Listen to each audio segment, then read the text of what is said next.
দুই পাশে দুই ছেলের অট্টালিকা থাকার পরেও কোনো ছেলের ঘরে ঠাঁই মিলছে না জনম দুঃখিনী মায়ের। কিন্তু কেন, চলুন দর্শক আগে জানার চেষ্টা করব ছেলের কাছ থেকে।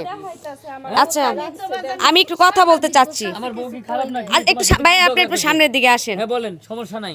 আচ্ছা, আপনাদেরকে ছোটকাল থেকে আপনারা বড় করেছি, লেখাপড়া করে দেশের বাইরে সব জায়গা থেকে লেখাপড়া করাইছে। এখন নিজের ইচ্ছে মানে টাকা পয়সা ইনকাম করার পরে হচ্ছে গিয়ে আপনারা বড় বড় বিল্ডিং করে নিজেদের বনে থাকতে পারছেন, আপনার মায়ের জন্য কেন ঠাঁই হচ্ছে না আপনাদের ঘরে?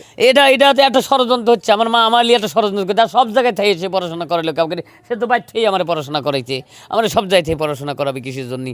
সে যদি আমার বউর সাথে মানে সংসার করলে শ্বশুর বেটার শাশুড়ি বেটার বউ একটু ঝগড়াঝাটি লাগেই, কি লাগে না ছোট, কি লাগে না? সেটা আমরা আসি, আমরা দুই ভাই আসি সমাধান করব। তাই মিলে এই সাংবাদিক ডাহিলি আইসি এখানে মনে করেন যে এই রাস্তার মধ্যে সে বিছনা পারি শুয়ে থাকবি, এরা কি সে সে তার মধ্যে কি জ্ঞানটা আছে আমি এটাই বুঝলাম না। সে আমার মা, সে আমারে বুঝাবি, আমরা যদি একটা অন্যায় করি আমারে বুঝাবি, সে আমার বউ করে নামে বদনাম করতেছে। তো দর্শক শুনতে পেলেন, এখন একটা কথা বলার চেষ্টা করব ছোট ছেলের কাছ থেকে। এই যে শুনেন, এই যে আপনারা বলছেন যে সংসারের মধ্যে ঝগড়াঝাটি হতেই পারে, সেটা আমিও মানছি হতে পারে, কিন্তু এই জন্য এই অবস্থায় দুই পাশে দুই ভাইয়ের বড় বড় বিল্ডিং, তার পাশে বৃষ্টির দিনে এই যে আপনার মাকে যে এইভাবে আপনার রাস্তায় ফেলে রাখছেন, কাজটা কি ঠিক করছেন আপনারা? দেখেন, আসলে কাজটা তো আমি ইচ্ছা করে করি নাই, কারণ কাজটা অটোমেটিক সংসারের পরিস্থিতি অনুযায়ী হয়ে গেছে। কারণ আমি ছোট, আমি খাইছি কম, পড়ছি কম, আমার বয়স কম, তাইলে আমার মায়ের দেহের দায়িত্বটা ফুললি কার? আমার বড় ভাইয়ের। তা আমার বড় ভাই যদি আমার মায়ের খেয়াল না রাখে, তাইলে মনে করেন আমার কি এমন বয়স হয়েছে, আমি বিয়েই বা করলাম। তার মানে তোর বকলে তুই যুক্তি করিয়া মা কানে ফেলা দিছিস না, এনে থুই দিছিস। হ্যাঁ, এই জন্য সাংবাদিক যাইছিস তুই, মানুষ মারলে আমার খেলা করতেছিস। ভাই এখন আমি একটা কথা বলি, আপনি যেহেতু বলতেছেন আপনি ছোট, খাইছে বেশি, পড়াশোনা করছে বেশি আপনার বড় ভাই, আপনি ছোট মানুষ, আপনার দায়িত্ব কম, কিন্তু আপনি কি এটা জানেন প্রতিটা সন্তানের দায়িত্ব হচ্ছে বাবা মাকে নিজের সন্তানের মতো করে লালন পালন করা। তো আপনার দায়িত্ব আপনি পালন করবেন, আপনি আপনার বড় ভাইকে কেন দেখাচ্ছেন? কে আমার বড় ভাই? কি আমার মায়ের পোলা না? আপনি তো আপনার মায়ের পোলা। তো ঠিকই তো আছে, আমার বড় ভাই আগে দেহ হইক, এখন মনে করেন বড় ভাই দে হইক, 6 মাস হের ঘরের মধ্যে রাখুক, তারপর 6 মাস পরে না আমার কাছে দিব, আমি রাখবো। আমি তো ঠিক মতো বাইতে না, আমার বউটা একটু অসুস্থ, এই জন্যই। তাই না? তাই বলে তো তুই এই কাম করে পারিস। দর্শক শুনতে পেলেন, তাদের মধ্যে ঠেলাঠেলি ধাক্কাধাক্কি শুরু হয়ে গেছে। তাদের মা হচ্ছে যার, তাদের মাকে নিয়ে যে কেউ ছোট বলে বড় জনে দেখবে, বড় বলে ছোট জনে দেখবে। আচ্ছা যাক, এখন একটু বিস্তারিত জানার চেষ্টা করুন আমরা মায়ের কাছ থেকে। এই যে মা, আপনি কতদিন যাবত এই যে এভাবে ঘরের বাইরে আছেন? মা আমি তো আছি আজকে 15 দিন ধরে এখানে বাইর ছাড়া। কে লেগে বাইর ছাড়া? এই ফুলাই কয় তোমার ওই ফুলার কাছে যাও, ওই ফুলার কাছে গেলে কয় তোমার ছোট ফুলার কাছে যাও। তাহলে ঠেলাঠেলি, তাহলে আমার ঠেলাঠেলি, তাহলে আমি অসহায় মানুষ, আমি তখন কাম করেও ভাত খেয়ে হারম না। তাহলে যা, আমার যখন তোরা কোনো হানে দুনো ঘরে ঠাই দিবি না, তাহলে এটুকা জায়গা তো আর বিটা পথ, তাহলে আমার এখানে এই ঠাই ওই, তাই না ফিরে আমি এনে পড়ে রয়েছি। মা আমি আর কি কম, আমি তো কোনো হানে কাম করেও না। ওই যে দেখছো বাবা, দেখছো মা, এনে চলাচল করবো কোন বোঝা হয়ে গেছি, বুঝা নাই? আমি ওখানে হয়ে গেছি বউগো কাছে বুঝা, পোলাগো কাছে বুঝা। তাহলে আমি এনে একটু ঠাই নিয়েছি, তাও যদি অগো সবজি না হয়, তাহলে আমি ওই যে অপরের রাস্তার মধ্যে যে থাকুম, মার কপালে যা আছে তাই, আমার তার কোনো কিছু নাই। দর্শক শুনলেন, এখন একটু বড় বয়সের সাথে আমরা কথা বলি। যে আপনি তো বাড়ির বড় বউ, তাই না? ও হয়তো ছোট হয়তো আপনার বয়সের তুলনায় ছোট বউ, ওদের বুদ্ধি হয়তো কম, কিন্তু আপনার তো বুদ্ধি আছে যথেষ্ট পরিমাণ। আপনি কিভাবে পারলেন যে আপনার শাশুড়ি কিভাবে রাস্তায় শুয়ে রেখে আপনারা এই যে বড় বড় বিল্ডিংয়ে ঘুমাইতে?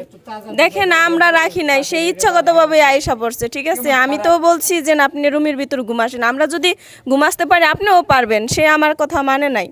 সে এখানে বিছনা করে নিজে ইচ্ছাগতভাবে শুইছে, আর এখন দোষ দেয় আমাদের, বুঝছেন? নাই ওরে বাসায় পাঠা দিছি, ওরা আবার মনে করে যে ষড়যন্ত্র করে এই কামগুলি করেছে। আমার সওয়ালটা মাদ্রাসায় পড়ে, আমার বউটা আজ কদিন ধরে অসুস্থ, নাই ছোট ভাই বউ কইছেই, তাহলে সেটা মার খেয়াল রাখবি লয়। হ্যাঁ, তো একটু আমরা কথা বলার চেষ্টা করবো পাড়া প্রতিবেশীর কাছ থেকে। চাচা আপনি একটু সামনের দিকে এগিয়ে আসেন। এই যে আপনাদের বাড়িতে এই যে একটা সমস্যা হচ্ছে, হ্যাঁ, দুটা ছেলে আমি যতটুকু শুনলাম দেশের বাইরে থেকে পড়াশোনা শেষ করে আসছে, এখন বিয়ে শাদী করছে, করার পর এখন তাদের সমস্ত মানুষের স্টাই হচ্ছে ঘরের ভিতর, কিন্তু ওনার হচ্ছে না। আপনারা তো নিজের চোখে দেখছেন, তাহলে আপনারা এর বিষয়ে কোনো প্রতিবাদ করেন না? এখানে শুনেন, আমি একটা কথা বলি। এখন এই যে তাগর যে দুইটা বউ আছে, দুইটা বউয়ের কিন্তু খুব সুন্দর, তারা দুই জায়গায় কিন্তু মিল আছে। তাগর দুই ভাইয়ের মধ্যে কিন্তু কোনো দ্বন্দ্ব কোনো সময় দেখি নাই। এখন যে তার মার এলিয়া এটা যে বাচ্চা 2-4 দিন পরে পরে এখানে এখন ঝগড়া, তার মা এসে ক্যাচ টুক করে পারে আইলে পরে জিগাই কবাই আমার তো এই পুত্রের ঘরে গেছি, আমার জায়গা দে না। আয় এই পুত্রের ঘরে গেছি, এই পুত্রের বউ কয় এই ঘরে না, আপনি এই ঘরে যান।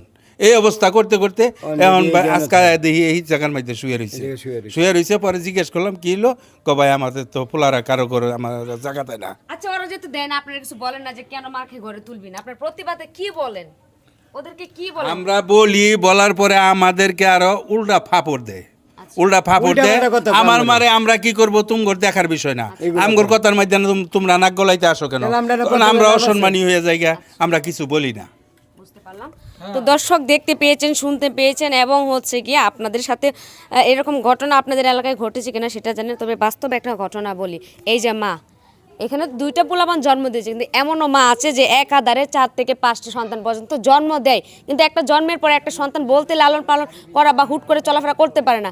একটা সন্তানের পিছিয়ে বিগত 9 মাস পর্যন্ত বা 10 মাস পর্যন্ত কষ্ট করতে হয়। এই যে একটা ছোট্ট পেটে এক আধারে 4 থেকে 5টি সন্তান গর্ভে ধারণ করা মুখের কথা না, কষ্ট করতে হয়।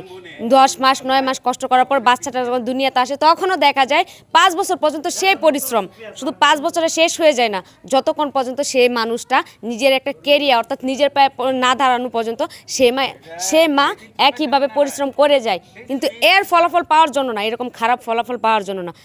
সন্তানকে কেন লালন পালন করে? একটু সুখের জন্য, একটু শান্তির জন্য। যখন একটা মা অচল থাকবে কিংবা একটা বাবা অচল থাকবে, তাকে দেখবে, তাকে যেভাবে ওর হেল্প করার প্রয়োজন মনে করো, এই জন্য তাদেরকে লালন পালন করা হয়। কিন্তু তা না করে তাদের ঠিকই অট্টালিকার মধ্যে জায়গা হয়েছে, কিন্তু জায়গা হয় না এই মায়ের। তো আমরা যারা আছি মা বাবাকে কখনো অবহেলা করব না। যেমন মা বাবা ছোটোকাল থেকে আমাদেরকে লালন পালন করেছে, কোনো অবহেলা করে নাই, আমরাও ঠিক ওই রকমভাবে যখন প্রতিটা মা বাবার বয়স হয়ে যাবে, ওনারাও তখন ছোট্ট বাচ্চার মতো হয়ে যাও, আমাদেরও উচিত তাদেরকে ছোট্ট বাচ্চার মতো লালন পালন করা, তাদের সমস্ত আবদার আমাদের পূরণ করা, তাদেরকে ঘুরতে নিয়ে যাওয়া, তাদের মন মতো কোনো কিছু চাহিদা পূরণ করার। আমরা যারা আছি অবশ্যই সেটা খেয়াল রাখবো, এবং ভিডিওটা একটু ভালোভাবে শেয়ার করে দিবেন অনেকের কাছে, যেন আমার এই ভিডিও থেকে অন্য 10 জনে নিজের চোখ কান খুলে এভাবে মা বাবা মার খেদমত করতে পারে। ধন্যবাদ।